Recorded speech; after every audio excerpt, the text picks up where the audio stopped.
Hi guys, Ate Kate here, and today I'm gonna talk about how I failed my UP Lae. Dalawang UP. Probably you won't listen to me, but I guess if you want to be a law student, you probably want to know what you should do to fail, right?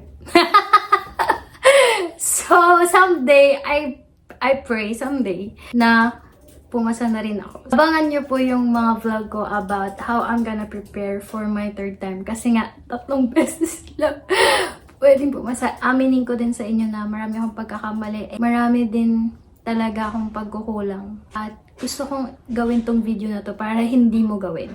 Ika-question mo talaga kung ano ba yung mga pinaggagawa mo sa buong elementary, high school, college mo. Kung nag-aral ka ba talaga ng mabuti. And just so you know, marami kang makakalaban doon na sobrang tatalino talaga, na marami na rin silang napasang test, and mga expert talaga sila sa mga test. Like, they really prepared for it. They have review books, they will go to review centers. If you are just like me na nagre-review lang sa bahay, anong laban natin? And I know you will hear a lot of, alam mo, discouraging na mga salita from other vloggers, from other people. Get law school ka? Oo. Di ako naniniwalang magiging lawyer ka. But you'll say, ako din. Like that. But I just wanna encourage you na wag tayong susuko, okay? Wag tayong susuko dahil may pang chance. And the more you fail, the more you'll know na, the more na mas natututo ka. Ako kasi yung klase ng tao na natututo ako sa pagkakamali ko. So, lagi akong mali. Charot.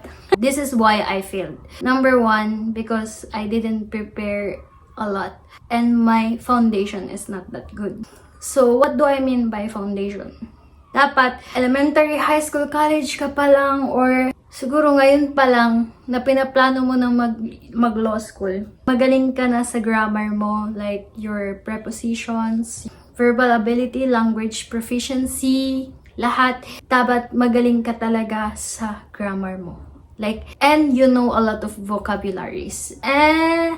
Aminado ako na sa buong pag-aaral ko is hindi ako nag-aral ng masinsinan talaga. Like, after school, gagawin mo lang yung mga kailangan mong gawin, mga assignments, but I never really study beyond what is required. So, ayun. Mahirap ba yung exam? Actually, super duper dali lang siya if nag-aral ka talaga. Like, yung foundation mo sa math, yung foundation mo sa English, yung foundation mo sa reading comprehension is sobrang lalim na basic lang talaga yun sa'yo. So, sabi nila na yung exam, law entrance exam is yun yung magpapakita talaga kung ready ka na sa law school. And dahil I failed twice, it means I'm not really ready for it. Ano bang ma-advise ko kahit na hindi ako pumasa? Advice ko lang is huwag kayo masyadong stressed. Pangalawa is sobrang stress ko. Sobrang, alam mo yun, habang naglalakad ka, lagi ka nag-iisip, papasa ba ako dito? Like, super stressed. Like, you really don't rest at all. Like, you just review kasi nga walang time. Parang nirush mo yung brain mo, which is napakagandang review tip is talagang makalimutan mo yung ni-review mo and then i-recall mo siya ulit. And wala akong nakalimutan, like nandun lang siya, parang punong-puno na yung brain ko, like sumasakit na talaga yung ulo ko and I couldn't use it all sa exam. But actually super confident talaga ako, like ang ganda mas ng smile ko after ko ng exam kasi nga I'm really confident, but maybe it's not enough. So my third mistake is I should have prepared more. Nang pinaghandaan ko siya ng mas matagal pa. Kasi nga, I think siguro nandun na ako sa part na sobrang confident ko na sobrang dami ko nang alam. Pero, hindi kasi ganun yun eh. Like, kung marami ka nang alam, kailangan mo siyang alamin ulit. Like, balik ka ulit sa umpisa. Tapos, i-review mo siya. Kaya yun yung sense ng review. You have to review. Just because you saw it at first, like, ang dami-dami mong tiningnan at first, like, boom, binigla mo yung brain mo.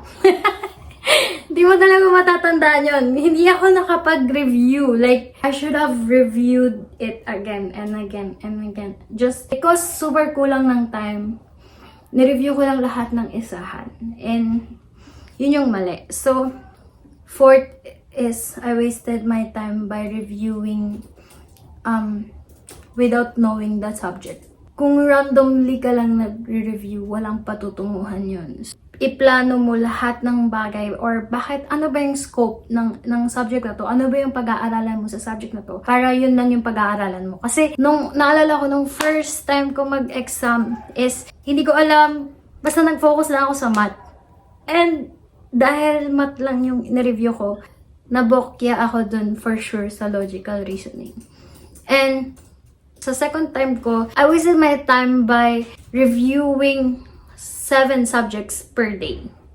I should have reviewed it this day, logical lang. This day, reading comprehension lang. This day is quantitative reasoning. Pero, hindi ko na strategize siya nung maigi at first. Pero nung bandang huli, doon ko na-realize na, ito pala yun. Ito pala yung mga kailangan kong gawin. Ganito pala yung tamang app para makapag-review ako ng maayos. Ito pala yung dapat. I wasted my time. I read newspaper every day. Wala naman yan sa exam. Kung meron mang lalabas sa newspaper, it must be really rare. I wanna say is, schedule the subjects well. Schedule your day well. Na kung mag-focus ka sa isang bagay na to, yun muna yung pag-focusan mo. Kasi super laki ng scope niya, bawat subjects. So, meron kang logical reasoning, which is bagong world siya. Hindi siya like math. Iba talaga yung logical reasoning. Everything is right. Para alam mo yung lahat ng choices, right? Paano ka maghahanap ng clues doon? Pinakamahirap para sa akin is logical reasoning and reading comprehension. I want you to know na first is mag-ready ka ng maigi. Number 1 is mag-prepare ka, hindi lang 1 month or 2 months. Kung kaya mo, mag-prepare ka mga 3 to 6 months talaga. And siguro depende na yun kung gaano ka na-train nung bata ka. So, for my case kasi, mahina. Charo.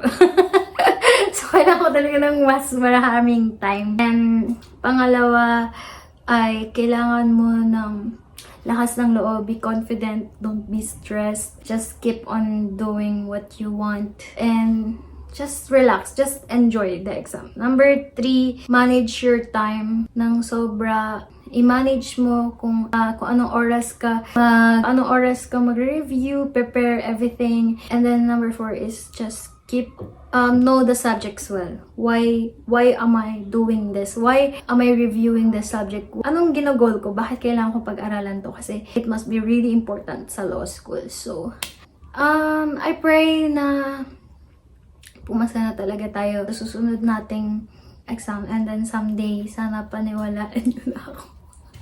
Next time. So, mga tips ko kasi nga, bakit kayo makikinig kung hindi ako pumasa? But, this is also for my future self na, huy! Mag-review ka na! I wanna tell to Kate there someday, mag-review ka na, huwag na sayang oras mo, huwag mo nang gawin yung mga pagkakamali mo nung una at try mo yan and let God's will be done. Thank you guys and God bless. Kate out.